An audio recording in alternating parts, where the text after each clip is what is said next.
Before you do anything else, I want you to try something. Right where you're sitting, stand up, no hands, don't push off the armrest, don't grab the table, just stand. If your knees wobbled, if you needed a second try, if your body leaned forward and begged your arms for help, I want you to know something important. That is not just getting older. That's your body sending you a signal. And most people, honestly, most doctors too, read that signal completely wrong. Here's what research is starting to show us. Leg weakness after 60 usually isn't really about your muscles giving up. It's about three specific nutrients quietly running low at the same time, each one making the others less effective. And today I'm going to walk you through all three, in order, from important to the one I consider absolutely critical. I'm saving that last one for a reason. Once you hear what it actually does to your legs, you're going to think back on every unexplained stumble, every stiff morning, completely differently. My name is Dr. William Lee, and by the end of this video, you'll know exactly which three nutrients to look at and a simple way to bring them back into balance starting tonight. Before we get into it, drop your name and the city you're watching from in the comments. I read every single one, and I love knowing who's on the other side of this screen. Let me tell you about a patient of mine. I'll call him Robert, 68, retired postal worker from Ohio, spent 30 years walking a mail route and never once thought about his legs. They just worked. That's what legs are supposed to do. Then, over the better part of a year, something shifted. Stairs turned into a small negotiation with himself before every flight. His right knee would randomly give on perfectly flat ground, no warning at all. He told me, and I remember this exact line, "Doc, it's like my legs stopped listening to me." He hadn't fallen, hadn't twisted anything, his imaging came back clean, his heart looked strong for his age. On paper, there was nothing wrong with Robert. But something in the line of communication between his brain and his legs had gone quiet. So we ran a full nutrient panel, the kind I don't think gets ordered nearly often enough for people his age, and we didn't find one deficiency. We found three, stacked on top of each other, each one making the other two harder for his body to use. That's the part that surprised even me at the time. These weren't three unrelated problems, they were one problem wearing three faces. We corrected all three together, deliberately, not one at a time, and it took some patience. But by the time we rechecked in, Robert had gone from avoiding stairs to walking his old neighborhood loop again, the same route he used to walk before all of this started. He didn't need new muscles, he needed what his existing muscles had been quietly starving for. That case changed how I think about leg strength after 60, and it's the reason I wanted to make this video. So let's walk through all three, starting with the one most people have vaguely heard of, but almost nobody truly understands. Number 3, vitamin D3. Everybody calls it the sunshine vitamin, and honestly, that nickname has done real damage because it makes people assume a daily walk outside solves the problem. It doesn't. Especially not after 60. Here's the thing most people don't realize. D3 doesn't really behave like a vitamin once it's in your body. It behaves much more like a hormone. Your leg muscles have receptors built specifically to receive its signal, almost like a lock waiting for a very particular key. Without enough D3 circulating, those receptors sit empty, and your muscle cells simply never get the message to repair and rebuild overnight, no matter how much protein you ate or how well you slept. Research suggests a large majority of adults over 60 are running low on D3, and here's the part that tends to surprise people. Your skin's ability to manufacture D3 from sunlight drops off sharply with age.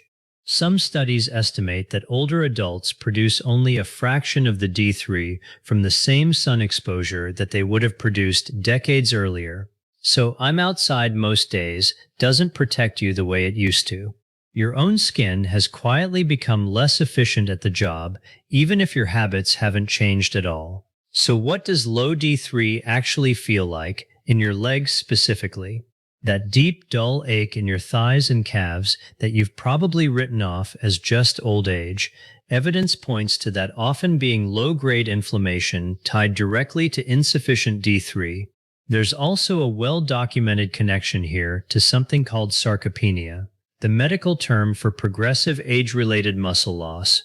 Research has repeatedly identified low D3 as one of the more modifiable risk factors behind it, meaning it's one of the few pieces of this puzzle you actually have some control over. Beyond that, D3 is directly involved in what's called muscle protein synthesis, the process your body uses to rebuild muscle fibers after a day of use. When D3 runs low, this repair process slows down considerably. Your legs work hard all day, then try to repair themselves overnight and simply can't keep pace. That repair debt accumulates week after week, and what you feel as weakness is often that accumulated, unresolved damage. Studies looking at supplementation in older adults have found meaningful improvements in things like grip strength, walking speed, and lower body power after correcting a deficiency, often measurable within a matter of weeks rather than months. That's encouraging because it means this isn't a lost cause, it's a correctable gap. There's another layer worth knowing about. Some research points to D3 playing a supporting role in a growth signal your body uses to tell muscle tissue to rebuild and stay strong. When D3 stays low for a long stretch, that signal weakens along with it, and your legs quietly lose one more piece of the machinery they need to recover overnight. Separately, several studies looking at older adults have also connected low D3 to weaker balance and a higher likelihood of falls. That makes sense once you understand it's not just a bone vitamin, it's involved in how your muscles actually fire and stabilize you when you're standing or walking. Now, the practical piece. D3 is fat soluble, which means your body genuinely struggles to absorb it on its own. Pair it with something like a small handful of almonds, a spoon of natural peanut butter, or half an avocado, and that small pairing meaningfully changes how much of it your body puts to use. And if you're looking at a supplement, look specifically for D3 cholecalciferol rather than D2. Research consistently shows D3 raises and holds blood levels far more effectively than D2 does. If you want to know exactly where you stand, a simple blood test can check your levels, and it's well worth discussing the result with your doctor rather than guessing. D3's job, at its core, is getting calcium moving into your bloodstream. But here's what most people never hear. Getting calcium into your blood is only half the job. The other half is making absolutely sure it ends up in the right place once it gets there. And that's exactly where our next vitamin steps in. Number 2, vitamin K2. Let me ask you something. Have you taken calcium supplements faithfully for years and still deal with stiff knees, achy joints, legs that feel tight in the mornings? I hear a version of this story constantly in my practice, and it almost always traces back to the exact same missing piece. K2 is not the same nutrient as K1, the one you'll find in spinach and kale that's mostly associated with blood clotting. K2 is a completely separate compound with a completely separate job. It essentially tells your body where calcium is allowed to go once it's circulating. Here's what happens without enough of it. You absorb calcium through food or supplements. D3 helps get it into your bloodstream, but without K2 acting as a guide, that calcium has nowhere clear to go. Research has linked this to calcium settling in places it really shouldn't: arterial walls, joints, and the soft tissue around your muscles, instead of your bones where it actually belongs. That misplaced calcium is a meaningful part of why arteries stiffen as we age. And when the arteries feeding your legs lose their natural flexibility, less oxygen-rich blood reaches your leg muscles during activity.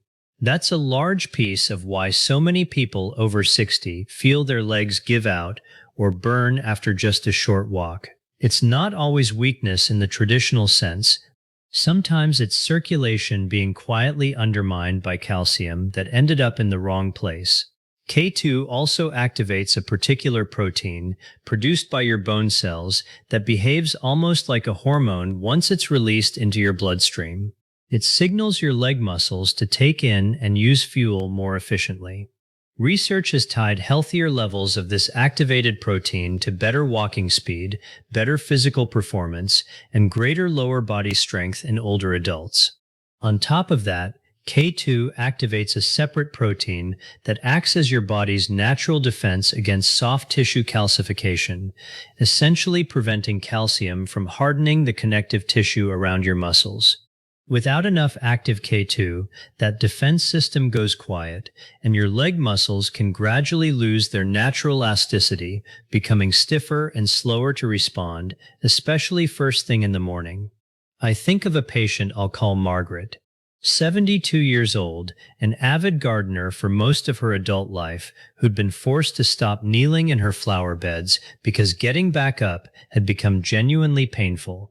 She'd taken her calcium and her D3 faithfully for years, like clockwork, but her K2 intake was essentially non-existent. Nobody had ever mentioned it to her. Within 6 weeks of adding a K2-rich routine alongside her existing D3, she told me the deep ache behind her kneecaps had noticeably eased.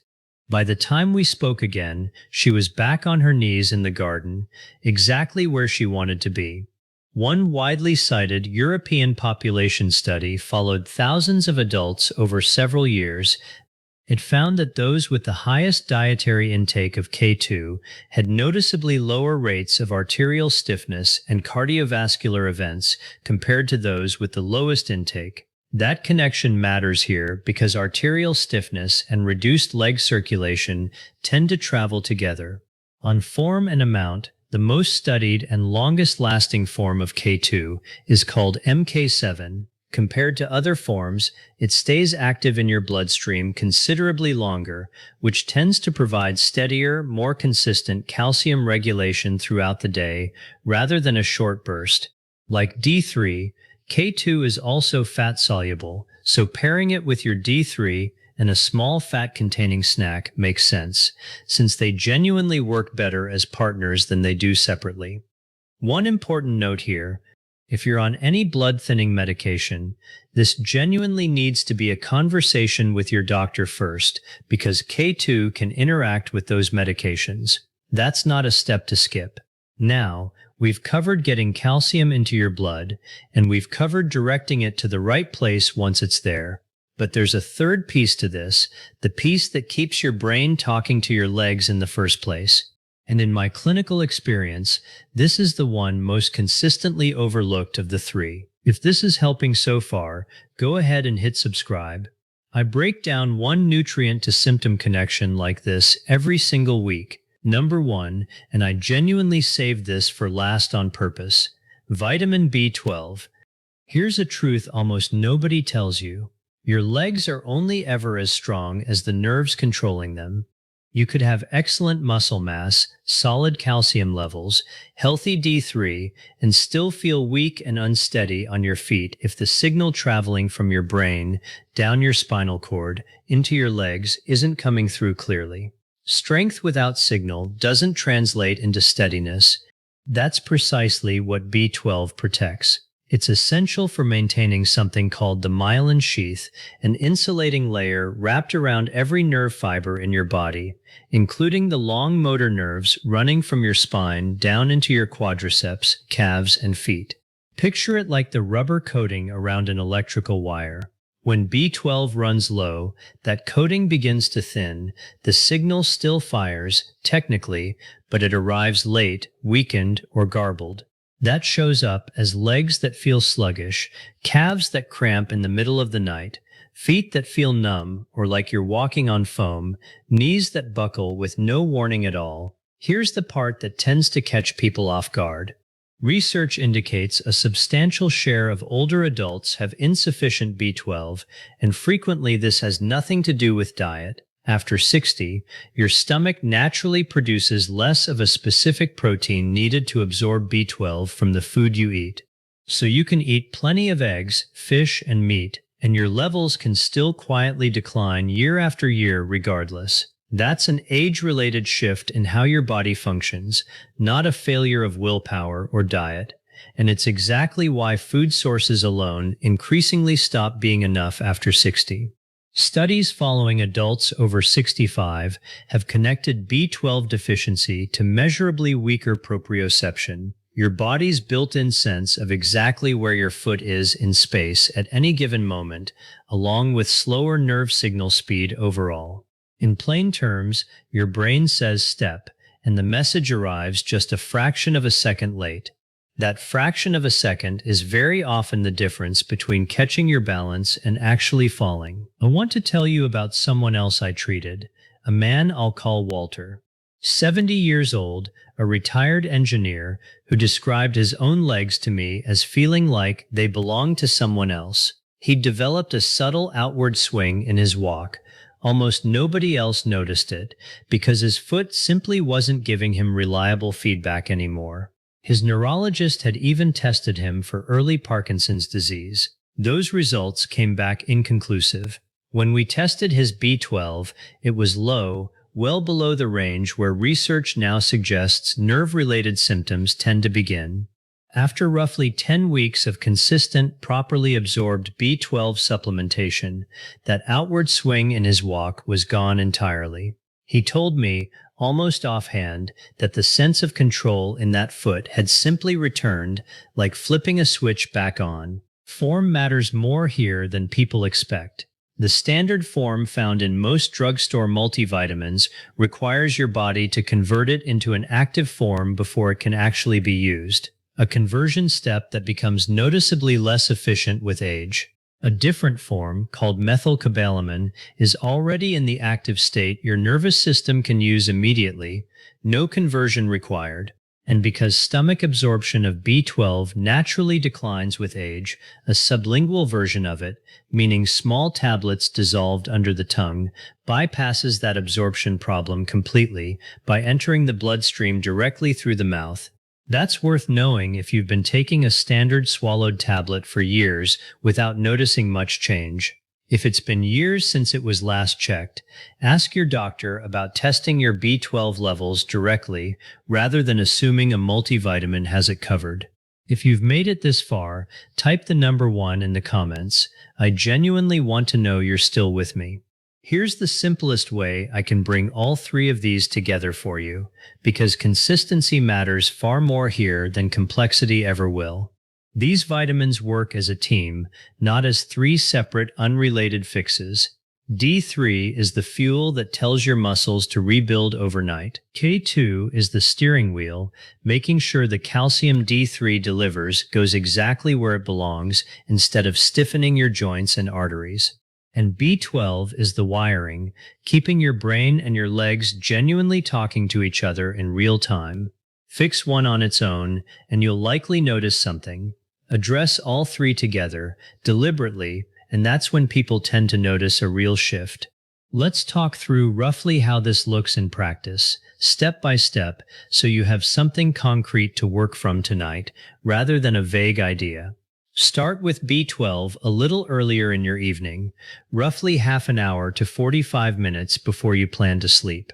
If you're using a sublingual form, let it dissolve fully under your tongue rather than swallowing it right away. Try not to eat or drink anything for about 10 minutes afterward so it has a clear path into your bloodstream. Next, D3 and K2 together, since they function as biological partners and genuinely absorb better side by side. Take both roughly 20 to 30 minutes before bed, alongside that same small fat-containing snack we talked about, a few almonds, a spoon of natural peanut butter, half an avocado. Think of D3 as supplying the fuel and K2 as steering where that fuel actually gets used. Why this particular window before sleep rather than first thing in the morning like most people assume? Because your body releases the majority of its growth hormone during the first stretch of deep sleep each night, and that's precisely when the bulk of muscle and nerve repair happens. Having these 3 nutrients already circulating in your bloodstream as that repair window opens matters. That's very different from taking them hours earlier at breakfast, mostly cleared out by the time bedtime rolls around. It's a meaningful part of why timing them toward evening tends to matter more than timing them toward morning.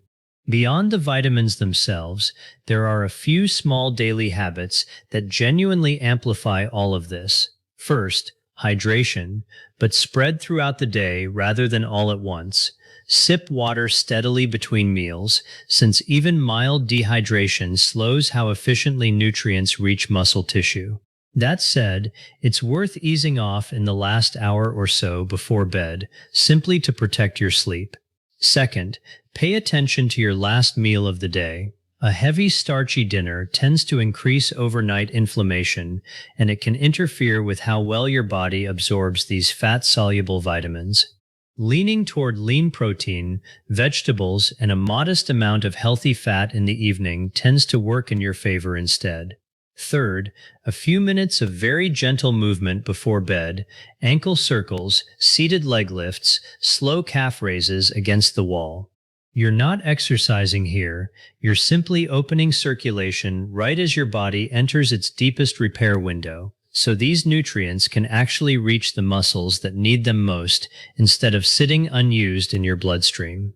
Some research on light pre-sleep movement in older adults has found it meaningfully increases overnight blood flow to the lower body, which is exactly the effect we're going for. None of this requires anything expensive, complicated, or exotic. It requires knowing which 3 things to pay attention to, putting them together instead of scattered across the day, and giving your body what it's likely been quietly asking for, in some cases for years. If you started this video wondering why your legs simply don't feel like they used to, I hope you're ending it with a real answer, not just the usual shrug of "that's just getting older." Robert, Margaret, and Walter didn't do anything dramatic or extreme. They stopped guessing, and they started addressing the right 3 things together, consistently. Your legs can still get stronger, genuinely, no matter what age this video happens to find you at. This video is for educational purposes only and isn't medical advice, diagnosis, or treatment. Please talk with your doctor before starting any new supplement, especially if you take blood thinners or manage a chronic health condition. If someone in your life has been quietly struggling with their legs and brushing it off as just age, send this video their way. It might be exactly the answer they've been missing. And if you're new here, go ahead and subscribe. Every week, we break down exactly what your body needs after 50. One piece at a time. Take care of those legs. They've carried you this far. Let's help them carry you further.